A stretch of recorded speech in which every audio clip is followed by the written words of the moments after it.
ठंडी के मौसम में सर्दी जुकाम बुखार खांसी आम बात है।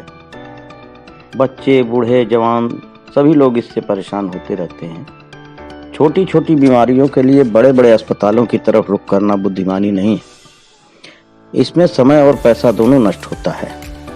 यहाँ हम आपको कुछ ऐसे घरेलू और आसान सस्ते नुस्खे के फार्मूले बताने वाले हैं जो इस तरह के मामले में पुराने ज़माने से इस्तेमाल किए जाते रहे हैं। गला खराब, जुकाम, सर्दी, खांसी, गले की खराश और सांस लेने में परेशानी के लिए हम आपको फार्मूला नंबर 1 ये बता रहे हैं। इसको नोट करिए। सौंठ, पिपली, दालचीनी तीनों को आधा आधा चम्मच लीजिए। साथ में काली मिर्च 5 दाने और तुलसी के 7-8 ताजे पत्ते होने चाहिए। और इसी के साथ फार्मूला नंबर 2 जो कि बुखार, शरीर में दर्द, खांसी के लिए होता है। इसके लिए गिलोय, सौंठ, अम्बा, हल्दी आधा आधा चम्मच लीजिए और तुलसी के 7-8 पत्ते लीजिए। साथ में काली मिर्च के 5 दाने ले लीजिए। अब आइए हम आपको उपयोग करने का तरीका बताते हैं। अभी हमने आपको 2 प्रकार के नुस्खे बताए। अब मर्ज और लक्षण के अनुसार सभी औषधियों को लेकर के उनका हल्का दरदरा चूर्ण बना लीजिए और फिर किसी पैन में 2 गिलास पानी लेकर इस चूर्ण को जो अभी आपने बनाया था उसको डाल करके उसका काढ़ा बनाइए। काढ़ा बनाने के लिए आप जानते हैं कि पानी को उबालना होता है और जो आपने पानी लिया है उसको दवा के साथ उबालिए और जब लगभग 1/4 रह जाए तो उसमें थोड़ी सी देसी शक्कर, ये सफ़ेद वाली शक्कर नहीं, देसी शक्कर या अच्छे किस्म का गुड़, इसको डाल करके खौला करके रख लीजिए, छान कर रख दीजिए। अब आपकी ये दवा तैयार हो गई। इस दवा को बच्चे, बूढ़े, जवान, औरत, मर्द सभी लोग प्रयोग कर सकते हैं और इससे कोई नुकसान नहीं होने वाला है, कोई साइड इफेक्ट नहीं पड़ने वाला है। बच्चों को 1-1 चम्मच और बड़ों को 2 से 3 चम्मच सुबह शाम पिलाइए, बहुत अच्छा लाभ होगा।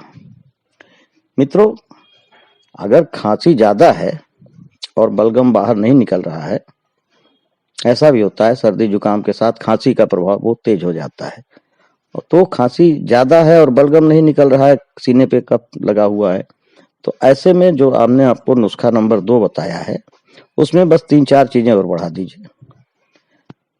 इसमें नुस्खा नंबर 2 के साथ बढ़ाइए अड़ूसा और लिसोड़ा की 5-6 पत्तियां ले लीजिए, ताजी पत्तियां, मुलेठी और कुलंजन आधे आधे चम्मच, और जो पहले बताया उन सबको मिला करके काढ़ा बनाइए और प्रयोग कीजिए। बहुत अच्छा निश्चित आराम मिलेगा, खांसी भाग जाएगी, बलगम जो भी होगा वो सब निकल जाएगा। और यदि आप इसी चीज को कुछ अधिक मात्रा में बनाना चाहते हैं और बना के रख देना चाहते हैं ताकि आपको बार बार और रोजाना न बनाना पड़े, तो इसके लिए सोडियम बेंजोएट या बेंजोइक एसिड को 1 लीटर जो सिरप आपने बनाया उसमें मात्र 5 ग्राम मिला करके, हल्का गुनगुना रहे तभी मिलाइएगा और उसको शीशी में बंद करके रख लीजिए। अब ये आपका काफी दिनों तक के लिए तैयार हो गया। इसे आप महीनों तक रख सकते हैं। इसमें सड़न और बदबू या सर्दी जुकाम के पीने वाली दवाइयों के साथ यदि तेल की मालिश भी की जाए तो सोने में सुहागे का काम करता है, यानी दवाइयों का असर 2 गुना बढ़कर जबरदस्त हो जाता है। इस तेल को बनाने की विधि हम बता रहे हैं। 50 मिलीलीटर सरसों का तेल लीजिए, उसमें एक छोटा सा प्याज जो घर में खाई जाती है, 1 प्याज पकी हुई और आधी चम्मच अजवाइन, 2 चुटकी हींग, ये सब लेकर के एक कोई कटोरी में मध्यम आंच से पकाइए और ये पकते पकते जब प्याज का रंग ब्राउन कलर का हो जाए, भूरा या चॉकलेटी हो जाए, तो उसको उतार कर रख लीजिए। ठंडा होकर के छान करके किसी शीशी में रख लीजिए और जब मालिश करना हो तो हल्का गुनगुना करके पूरे सीने में और पूरी पीठ, रीढ़ और पैर के तलवों पर अच्छे से मालिश कर दीजिए। ये काम दिन में यदि करना है तो धूप में किया जा सकता है, और यदि रात में करना है तो और भी अच्छा है, रात में मालिश करके उसको सो जाइए। 3-4 घंटे बाद आप देखेंगे कि कितना आराम मिल रहा है। सर्दी जुकाम के सारे लक्षण गायब हो जाएंगे। सीने में यदि बलगम होगा तो वो भी निकलने लगेगा। ये तेल बहुत ही लाभकारी है, और इसे शरीर के किसी भी अंग में यदि दर्द होता है तो वहां मालिश किया जा सकता है। सारा दर्द खींच करके बाहर कर देगा। गरम, हल्का गरम और गुनगुना तेल रहेगा तो ज्यादा अच्छा लाभ मिलेगा। मित्रों, हमने आपको आज इस प्रकार के सर्दी जुकाम, खांसी, बुखार का घरेलू नुस्खा बताया, जो कि हमारे पूर्वज हमेशा से इस्तेमाल करते चले आ रहे हैं। ये सब फार्मूले आयुर्वेद के हैं और इनसे कोई नुकसान नहीं होता। हाँ, यह है कि आपका समय और पैसा दोनों बचता है। इस प्रकार के कई घरेलू आसान और सस्ते फार्मूले हम आपको अगले वीडियो में और भी बताने वाले हैं।